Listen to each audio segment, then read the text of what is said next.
여러분, 혹시 새로 뽑은 원격 근무 직원이 정말 완벽해 보이나요? 그런데 그 직원이 사실은 국가의 후원을 받는 공작원일 수도 있다는 생각 한 번이라도 해보셨나요? 오늘 다룰 이야기는 바로 그 충격적인 현실에 대한 겁니다. 내 옆자리 동료가 사실은 무기 개발 자금을 대는 해커일 수도 있다는 거죠. 이 사람들을 한번 보세요. 나오키 무라노, 그리고 젠슨 콜린스. 얼핏 보면 그냥 평범한 동료 같죠?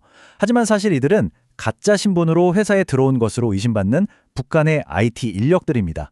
겉모습은 우리 주변에서 흔히 볼 수 있는 개발자랑 똑같지만 그들의 진짜 목적은 완전히 달랐습니다.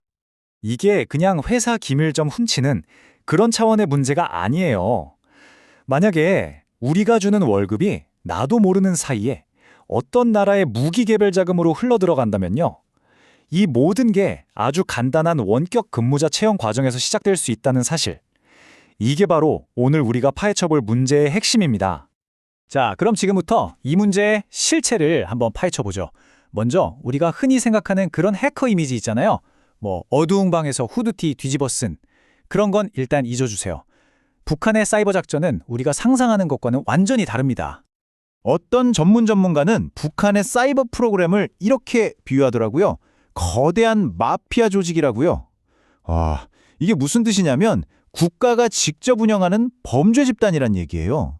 이 사람들은 무슨 대단한 이념이나 명예 이런 게 아니라 오직 수익이라는 목표 하나만 보고 움직입니다. 이 표를 보시면 그 차이가 확 드러나는데요. 다른 해커들은 이념이나 재미 이런 걸로 움직이잖아요. 근데 북한 공작원들은 동기가 훨씬 절박해요. 바로 생존, 그리고 국가가 정해준 수익 할당량을 채워야 한다는 거죠. 그러니까 이 사람들에게 해킹은 그냥 일이 아니라 살아남기 위한 유일한 방법인 셈입니다. 그러니까요, 핵심 동기가 무슨 대단한 충성심 이런 게 아니라는 겁니다. 그냥 생존인 거죠. 자료에 따르면요, 자원이 부족한 나라에서 이 사이버 작전에 참여하는 게 더 나은 삶을 살 수 있는 거의 유일한 기회래요. 바로 이 점이 그들이 왜 그렇게 집요하고 조직적으로 움직이는지를 설명해 줍니다. 자, 그럼 이 사람들이 구체적으로 어떻게 우리 회사 문을 딱 뚫고 들어오는 걸까요? 그 침투 전략을 한번 단계별로 쫙 살펴보겠습니다. 이거 보세요. 계획이 정말 치밀해요. 첫째, 다른 사람 신분을 훔쳐요.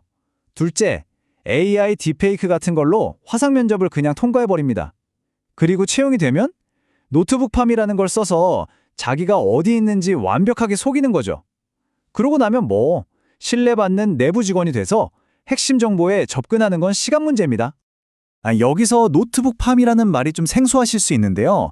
이게 뭐냐면 쉽게 말해서 중개인이 미국 같은 나라에 사무실 하나 차려놓는 거예요. 그리고는 북한에 있는 해커를 대신해서 회사에서 준 노트북을 거기서 관리해 주는 거죠. 그러니까 회사 입장에서는 직원이 당연히 미국에서 일하는 줄 알겠죠. 이걸로 지리적인 보안망을 그냥 뚫어버리는 겁니다. 자, 그럼 이렇게 해서 번 돈, 또 훔친 돈, 이 돈이 대체 다 어디로 갈까요? 이 질문에 대한 답이 이 문제가 왜 이렇게 심각한지를 보여줍니다. 이 숫자 좀 보세요. 14억 달러. 우리 돈으로 1조 9천억 원이 넘어요. 이게 뭔지 아세요? 북한의 해킹 그룹 딱 하나가 암호화폐 거래소 딱 한 군데에서 훔친 돈입니다. 정말 상상도 안 가는 액수죠. 이 공식이 모든 걸 말해줍니다.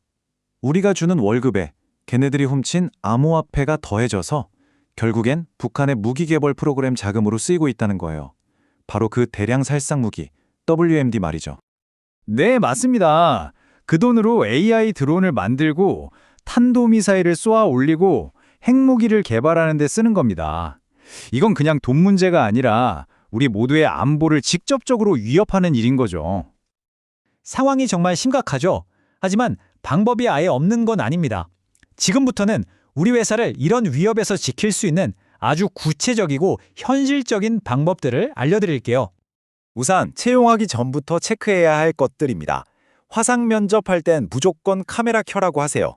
그리고 답변이 좀 이상하거나 로봇 같거나 시선이 자꾸 다른 데를 보면 딥페이크일 수 있겠는데? 하고 의심해야 합니다. 접속 IP로 진짜 어디서 들어오는지 확인하고 갑자기 기술 질문을 툭 던져보는 것도 좋은 방법이에요. 제일 중요한 건 인사팀이 이런 수법이 있다는 걸 미리 알고 있어야 한다는 겁니다. 이게 첫 번째 방어선이에요. 자, 뽑았다고 해서 끝이 아닙니다. 채용한 후에도 계속 지켜봐야 해요. 만약 직원이 회사에서 허락하지 않은 원격 접속 프로그램을 쓴다? 이건 다른 누군가가 그 컴퓨터를 만지고 있다는 신호일 수 있어요.